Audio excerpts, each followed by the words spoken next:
So the alerts have gone out and you're being warned to start preparing for your evacuation. Now, clearly the most important thing is to ensure you, your family and all your pets are safe. But what do you do next? What have you perhaps not thought about? Well, other than the practical things like how about some elastics to keep the hair out of your face while you do go through an emergency? But of course, it's the crystals. So if you have a lot of time to get ready for the what's coming, then have you got some plastic boxes that you can wrap and pack all your crystals into safely, and then tape everything closed, pop them in your car, take them to a friend, which is what I did once during a fire situation at a home. Or at least if you have to leave them at home and it's a flood, then there's a chance that they'll stay dry and safe. Remember, crystals are nice and heavy, so if you've got a whole lot loaded in a plastic box, they're likely to have a reasonable chance of staying put. But did you actually think about keeping a few out? And even if you're not metaphysical, you need to think about, well, I'm about to have maybe some trauma, or maybe I'm about to go to some family who I'm going to be struggling with. Maybe my pets are going to be very upset. So actually keeping a few crystals more in your handy bag, the one that you're going to take with you everywhere, would be a good idea.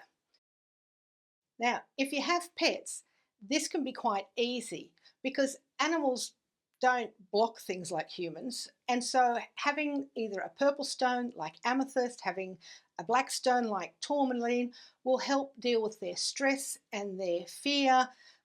If nothing else, even if you don't believe in the metaphysical, it's a little piece of nature with them. You know, not stuck in a cage all on their own and away from anything that's familiar, such as your backyard.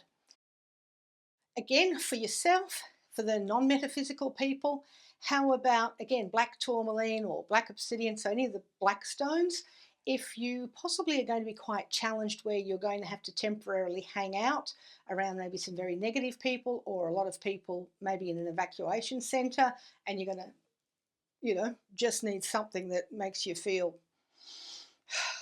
I'm okay with the darkness because, hey, look, I've got a beautiful crystal. It's dark and I like that. Again, a purple stone for the stress.